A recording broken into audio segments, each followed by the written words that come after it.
I came running to record this episode. I wasn't supposed to, but I would like to talk about something.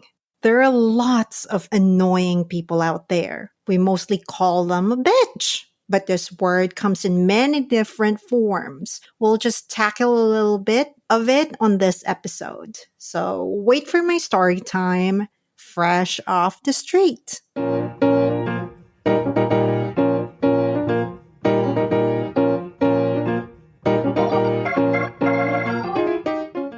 Welcome to Human Thesaurus Presents Epitome Anatomy. My name is Wish, and I talk about something, somehow, to dissect a word relevant from my life to yours. Ready for the epitome of bitch? Let's go.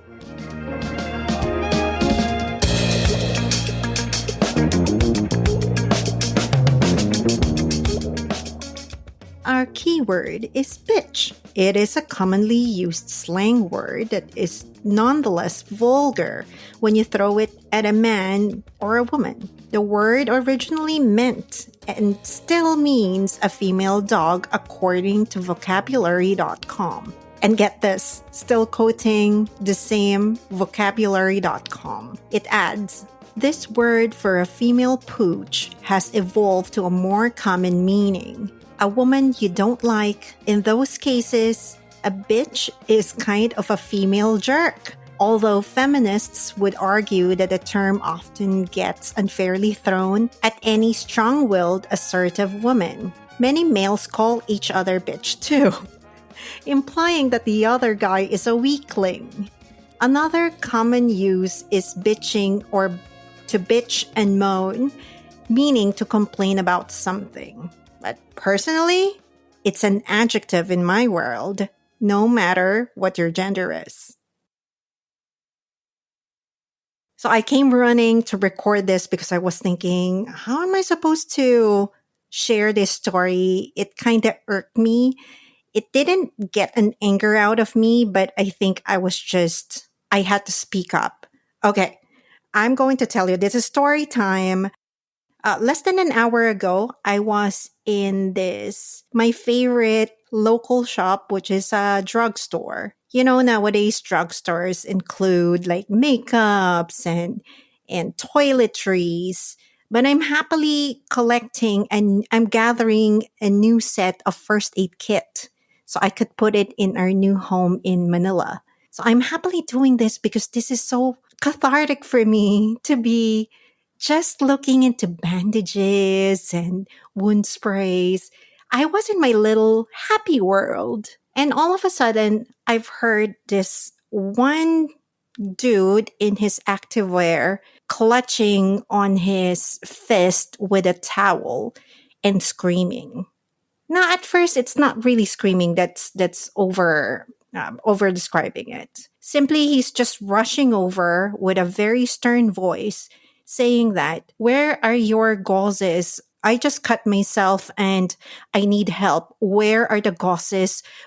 How can I clean my wound? And then the staff, the store crew, went over and helped the guy. And she's like, okay, here. It's like, okay, that's fine. And then when he was doing this, he walked past in front of me, here and there, because I was in the wound section, right? Here and there. And that's when I raised my eyebrow because he was there like he's the boss of the store. That's how he was acting like. So it raised an eyebrow on me. But again, nobody should sully my mood, happily doing my own thing. But what irked me afterwards was this guy started screaming sternly at this store staff.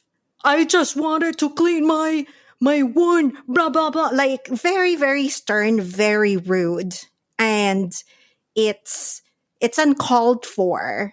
I understand that during a time of panic or during the time of shock, as humans, we tend to be in this survival mode, but you don't need to be a little bitch about it. Being a little bitch about it does not help you at all. Because now the lady kind of like stepped back twice, like two steps back, because she was like, whoa, okay. And she doesn't know what to do. I think she was kind of shocked. So I looked at the guy sternly and I said, "You don't need to be rude about it. Why are you being so rude?"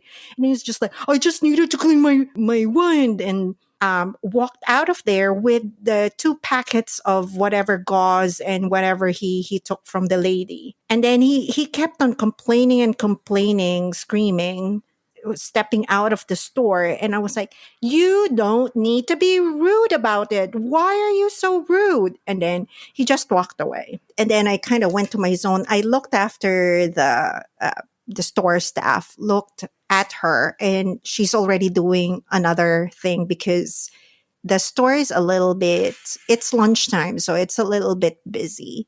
So she's carrying on with her other stuff because if not, I could have gone to her and asked her if she's okay. But she looks like a little bit phased, but she was moving on. And I think the manager as well, his hands are tied.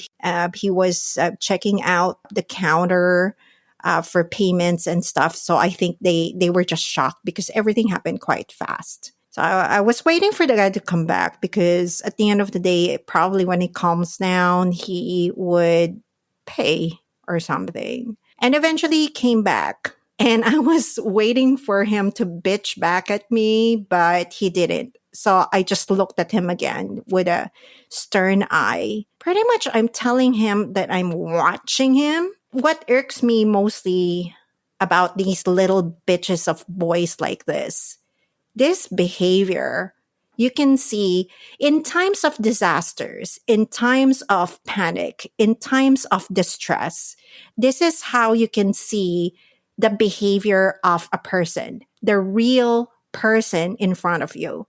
You will see the real values that they uphold. Because when you're in a panic mode, all gloves are off. Like you're just in a matter of survival. And this guy is a little bitch, full on little bitch. He should not have done that. And at that time, when I was listening and I could see kind of, it's not 100% severe, but probably it may be because it's covered. So I didn't really see the entire finger or hand. But I was already in my little zone, can't help but listen to him looking for help. I was almost dropping everything down and I wanted to help him. I wanted him to elevate the wound. And then since we're in the drugstore, it's easy to find. I would say, "Oh, okay, you've got that and I will help you." But he bitched. He bitched. So no, I'm not going to help you, dude. There's no benefit in humanity if I help you if you're having that bad behavior. I'm even very, very close to just wishing for his hands to fall off, but I am not that bad. Just his finger, probably. I wish him well, but I see a lot of these around adulting. I've met a lot of these little bitches in a bad way. And the word bitch is such a diverse word. And I think most cuss words are so diverse because it could be good or bad. If someone calls me a bitch, I take that as a compliment. I don't take it seriously, but it's a compliment for me. If someone notices that, even in the workplace, if they think of me as a bitch, then I'm doing my job, protecting myself. Sad but true. For these little bitches, it's not even pertaining to girls. This is mostly for boys. This is mostly for men. Men who acts like little bitches. Not even the dog, but you know what I mean. I When I see these people, this kind of behavior, they think they're above everybody else, that they have to take that path of bitching. It's annoying. It's irritating. Like most of my rants anyway. But it's I don't even pity the guy. I don't know what's happening with him right now. I hope that he got the first hate. Wow, what a slip. First aid. That's what I mean. But I hope he's in pain and he could self reflect from being a little bitch at the drugstore because it's unacceptable. Well, my dad trained us never to panic in any situation. It's a conscious thing to do. But if you're frustrated, if you're panicked or frustrated and you're bleeding out, I think the best way for you to get help is to be still be compassionate. To be you can be strong and assertive, but you don't need to be a little bitch. That's all that I can say about this particular type of bitch. So, is bitch in your everyday vocabulary? Mine is not everyday anymore because I don't work anymore. And I reserve the word bitch not for women. It's for men who are pussies, for men who are wuss, for men can't, who can't present themselves in a more respectable manner. So if bitch is in your everyday vocabulary, in what context? How do you deal with them? Please share that with me. It will be interesting for us to talk about this further. I will discuss more about the different types of bitch in my next few episodes. So until next time, ciao.